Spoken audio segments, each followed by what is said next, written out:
Bien le bonjour. Après une nuit en bivouac proche de Cormeilles, mon objectif d'aujourd'hui est de rejoindre la mer en traversant des villages normands, puis en longeant la côte, je ferai une belle rencontre le midi et je découvrirai des lieux marqués par l'histoire.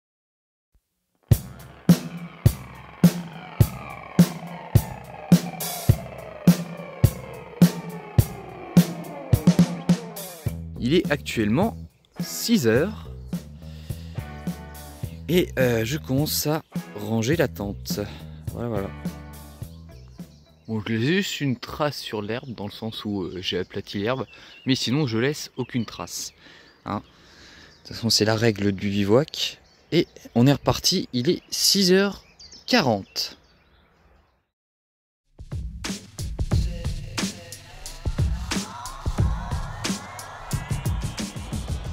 « 7h20, je rejoins une voie verte jusqu'à Pont-l'Évêque.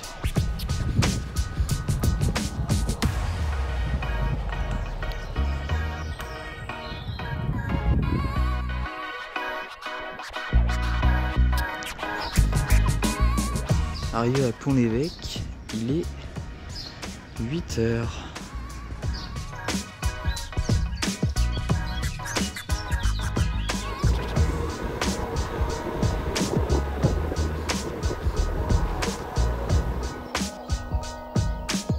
Le soleil commence un petit peu à me réchauffer, c'est cool.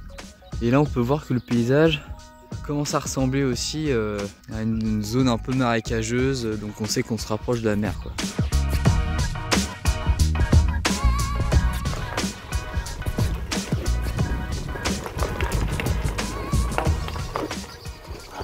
Il est 10h.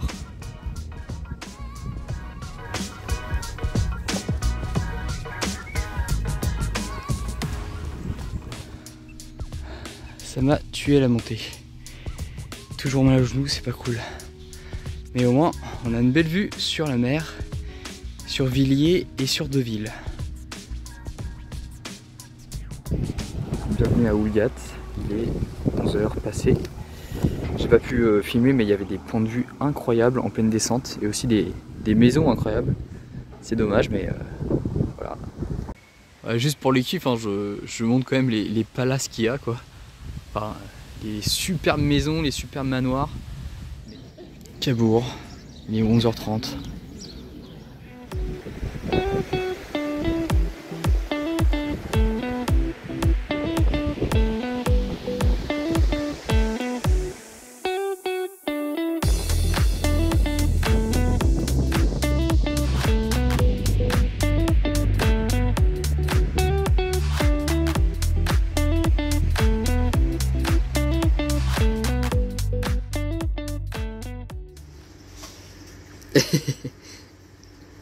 Ce que vous avez mangé en plus. Exactement. Avec un muffin maison et une gaufre maison. Bon, j'ai fait une petite pause du coup entre Cabourg et Merville. Et juste à côté de la vélo maritime, t'avais un stand qui vendait des plats, des panini, tartines, tout ça. Mais tout ça c'est fait maison, qualité incroyable. Et justement je parlais au gars qui s'appelle Cyril, donc celui qui tient le stand, qui privilégie la qualité. Vraiment ça se ressent, c'était tellement bon que moi j'en ai repris 2 fois. Et c'est quelqu'un qui est très intéressant, très au contact des gens, que ce soit sa sympathie ou juste sa présence est très agréable. Et j'ai encore fait une rencontre exceptionnelle comme à chaque fois que je voyage. C'est quelque chose que je voulais mentionner et je pense que j'irai le revoir si je passe dans le coin. J'irai manger chez lui, mais aussi pour rediscuter. Merci à Cyril et j'espère qu'on se reverra bientôt.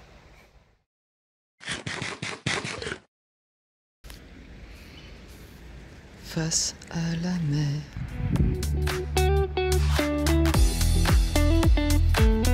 et la batte à Ouistreham.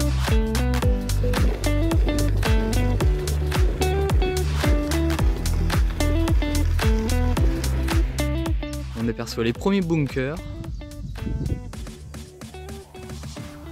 Alors, il me semble que c'est une cabane d'observation pour observer les oiseaux. Ouais, il me semble que c'est ça. Estuaire de l'Orne. Et voilà. Il y a tous les oiseaux qu'on peut observer. Et là, le poste d'observatoire. Et là c'est parfait là. J'ai d'entraînement aussi.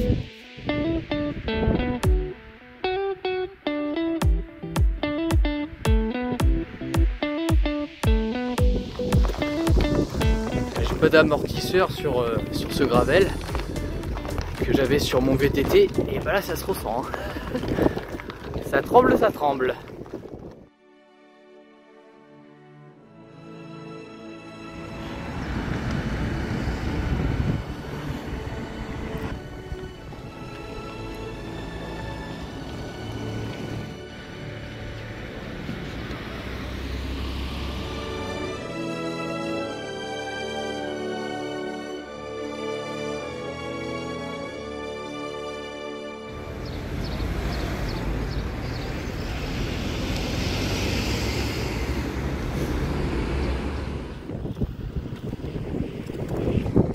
La police!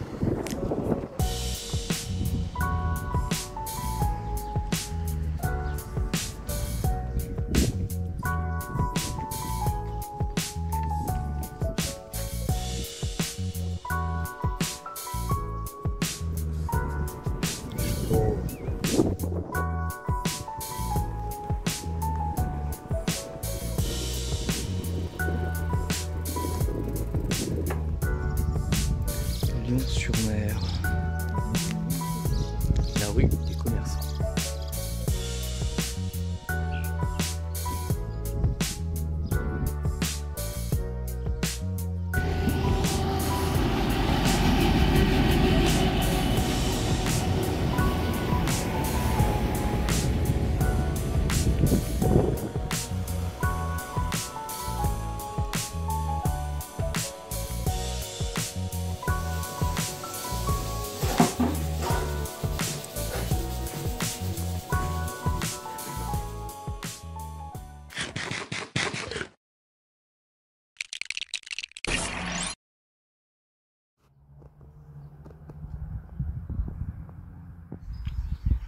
Bon voilà, ça ressemble quand même plus à quelque chose quand j'ai le temps et quand je vois quelque chose et quand j'ai le tuto aussi. Je l'ai fait en 15 minutes.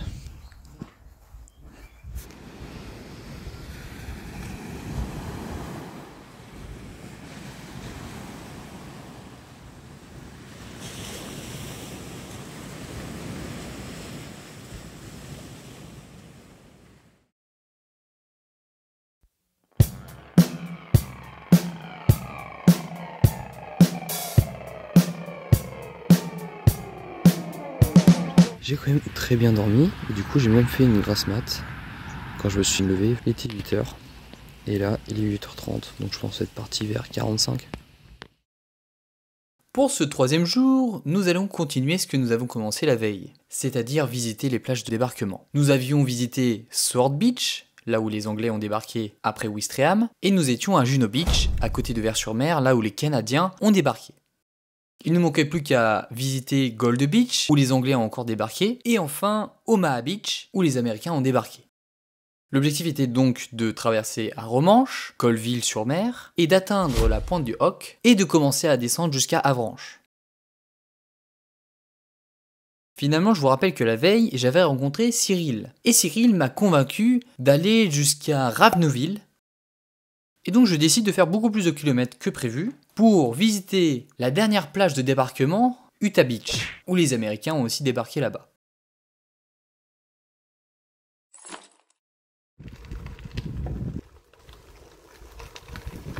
Allez, il est 9h, je viens de quitter le camping, objectif Raveneville. Je vais souvent m'arrêter pour regarder les cités historiques telles que les batteries, les bunkers au bord de la Manche. Donc ça risque d'être intéressant et peut-être que je vais prendre pas mal de temps. Ah là là, la mer dès le matin, ça sent l'iode, ça fait du bing, Ver-sur-Mer.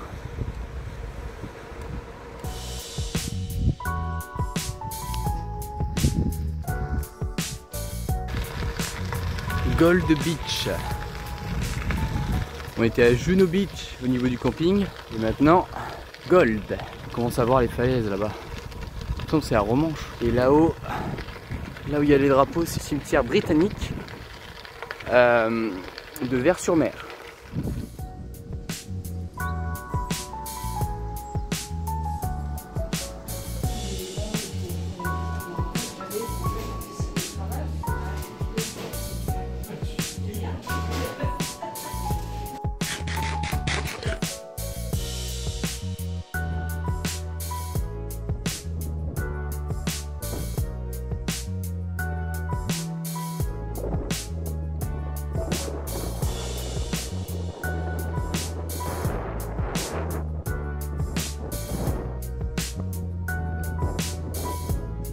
super, on a un petit peu le parcours que je vais faire, donc à Romanche. J'ai longé tout ça. Donc là c'est toutes les plages où les Américains ont débarqué. Et c'est jusqu'à Varville, enfin un peu plus haut, donc Ravenoville. Mon objectif d'aujourd'hui, donc 127 km, j'ai déjà fait quelques kilomètres, donc voilà, Romanche est là. Et Sainte-Mère-l'Église, c'est ce que je vais faire demain. Donc dès que je pars du camping, hop, je passe par là et je descends pour aller vers Granville. Là c'est pour demain.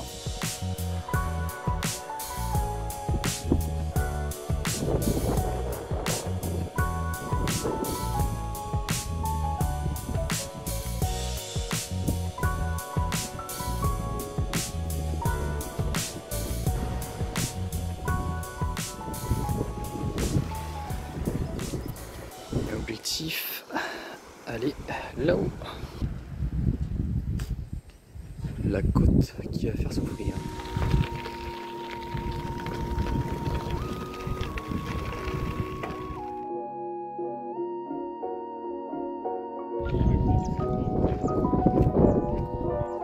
Une batterie de longue.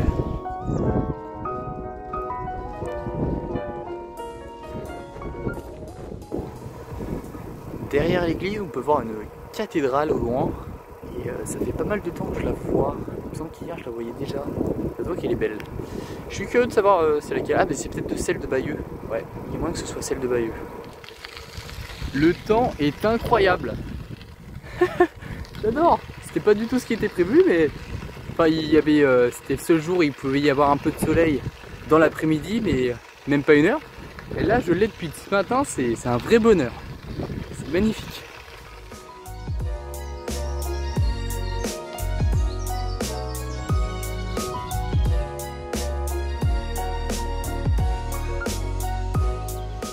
Omaha Beach Airfield. J'aimerais bien voir ça en démonstration. On y est presque. J'imagine que c'est Colville.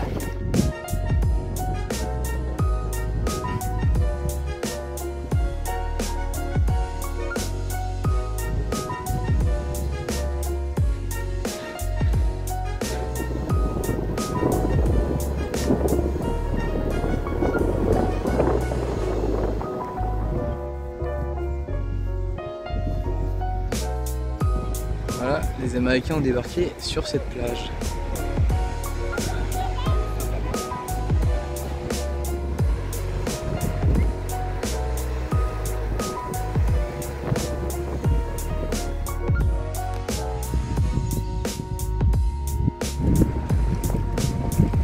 Il est 14h30.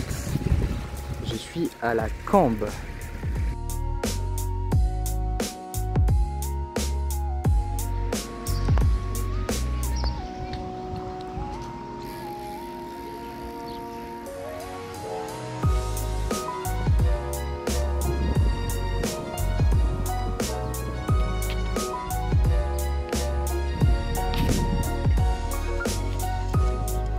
Il est 16h.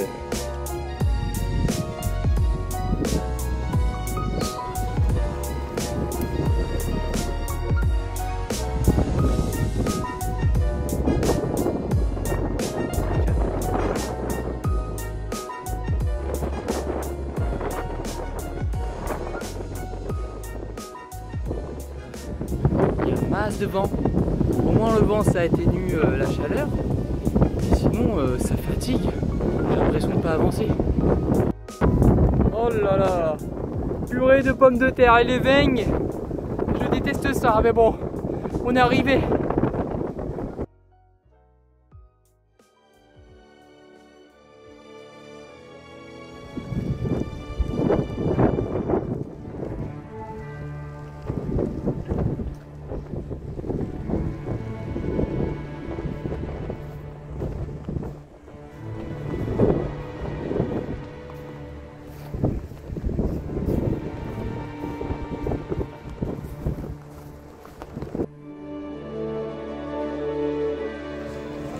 Petite tapas au Roosevelt. Bon, je vous présente Étienne. Salut Alexis, bonjour à tous, c'est Étienne, je suis le patron du Roosevelt, je viens de récupérer cette affaire cette année. C'est un lieu qui est chargé d'histoire et comme vous pouvez voir sur les murs ici, on a plein de signatures qui ne sont pas les signatures de gens qui sont venus manger, mais plutôt de vétérans qui ont déjà débarqué à la Seconde Guerre mondiale. Donc vous avez soit des vrais vétérans, par exemple il y a 2 jours on a un vétéran français de 107 ans, soit des signatures des descendants. Les signatures des descendants, c'est pour de rendre hommage aux personnes qui ont débarqué et qui ont fait la Seconde Guerre mondiale. Mais on a beaucoup de vraies signatures de vétérans.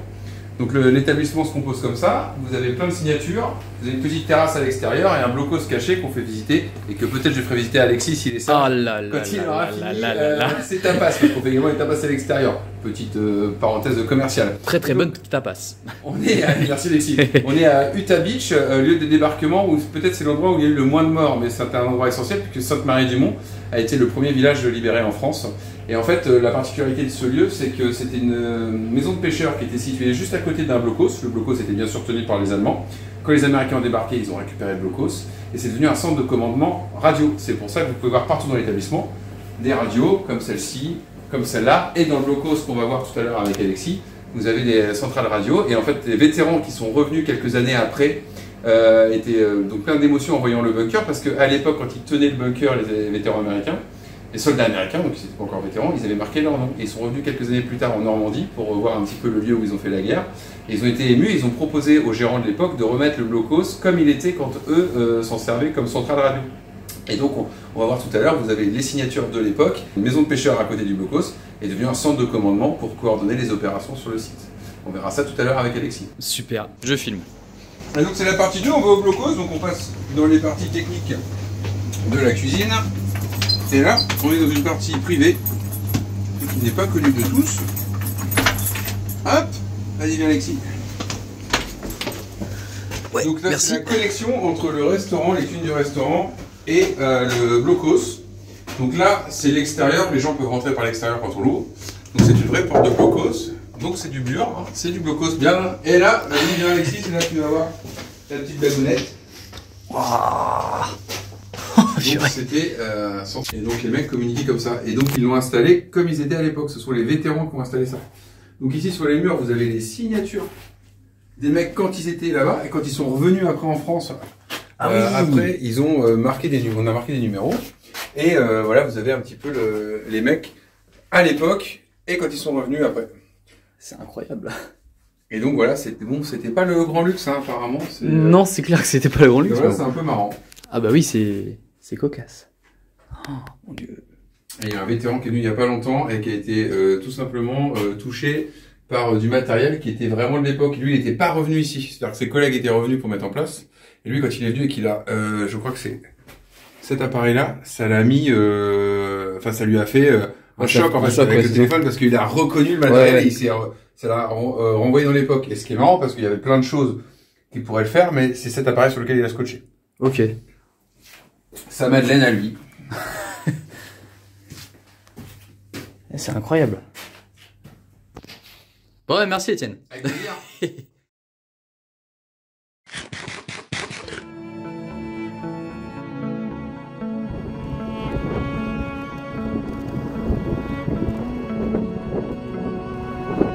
Là, j'ai l'impression que du coup, c'est des Français qui ont débarqué là. C'est écrit ici aborda le général Leclerc, commandant de la 2e division blindée. Donc ouais, de toute façon, sur les temps qu'on voit, c'est stylé.